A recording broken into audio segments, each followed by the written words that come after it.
हर दिन एक भिखारी दरवाजे के पास आकर भीख मांगता था और घर का मालिक हमेशा घर के बाहर आते ही उसे देखकर फिर जाया करता। कई बार उसके लिए गालियां भी बकता।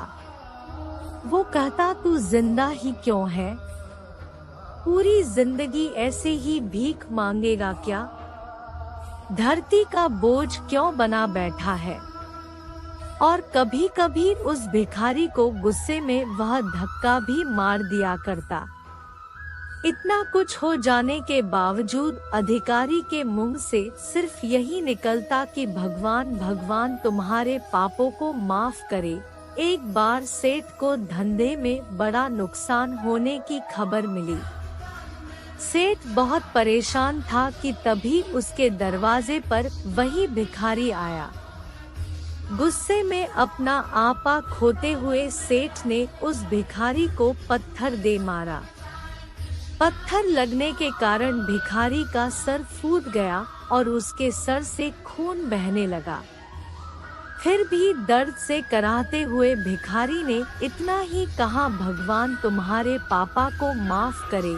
भिखारी वहां से चला गया। सेठ सोच में पड़ गए। भिखारी को पत्थर मारा, फिर भी उसने सिर्फ प्रार्थना की। सेठ का गुस्सा शांत हुआ। शेर का मन शांत हुआ भिखारी का रहस्य जानने के लिए। सेठ ने भिखारी का पीछा करना शुरू कर दिया। भिखारी जहाँ जहाँ जाता सेठ उसके पीछे जाता। सेठ ने देखा कि कोई उसको खाना देता, कोई उसको मारता, कोई अपमानित करता तो कोई गाली देता।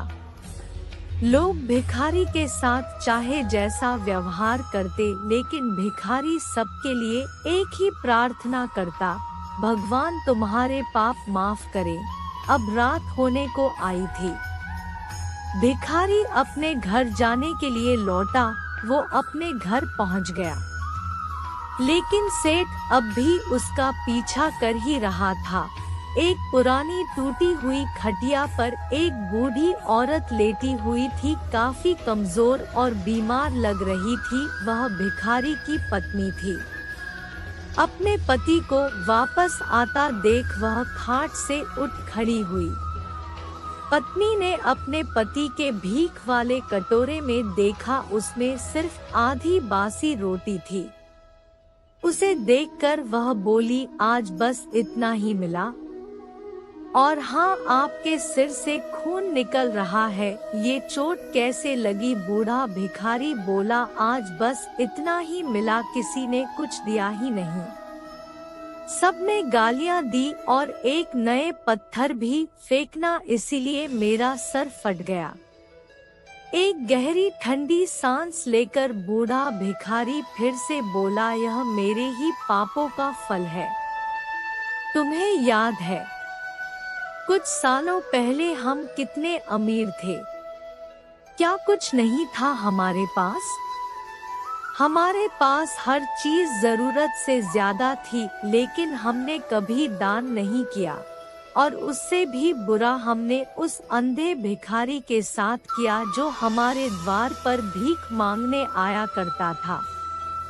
बूढ़ी पत्नी की आंखों में आंसू आ गए। वह बोली, हाँ, हम उस बेचारे अंधे के साथ बहुत बुरा करते थे, उसका अपमान करते थे, उसे खाने के लिए रोटी की जगह कागज दिया करते, उसका मजाक उड़ाया करते और कभी कभी मारा भी करते।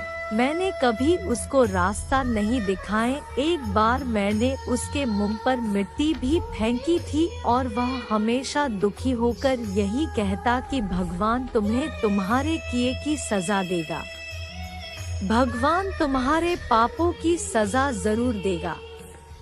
उसका श्राप सच हुआ और हम इस दुख भरी जिंदगी में आ गए। भिखारी बोला, हाँ, उसका श्राप सच हुआ, इसलिए मैं किसी को बद्दुआ नहीं देता। चाहे कोई मेरे साथ कैसा भी बर्ताव करे, मैं हमेशा उसके लिए प्रार्थना करता हूँ। मैं नहीं चाहता कि कोई भी हमारे जैसे जिंदगी का अनुभव करे। किसी को भी हमारे जैसे दुखों का सामना करना पड़े। वो नहीं जानते कि वह कितना बड़ा पाप कर रहे हैं, इसलिए अनजाने में हुए पाप की ऐसी सजा किसी को भी मिले मैं नहीं चाहता। सेठ वहीं पर छुपकर यह सारी बातें सुन रहा था। अब उसे सब कुछ समझ में आ गया था। भिखारी और उसकी पत्नी ने वह आधी रोटी मिल बांट कर खाएं और भगवान को धन्यवाद बोलकर सो गए।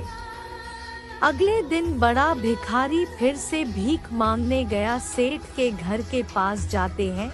सेठ ने पहले से गरम रोटी या उसके लिए निकाल कर रखी थी। उसे देते हुए सेठ विनम्रता से बोला, माफ कर दीजिए बाबा, उसे बहुत बड़ी गलती हो गई। बूढ़ा भिखारी बोला, भगवान तेरा भला करे। इतना कहकर वह आगे निकल गया।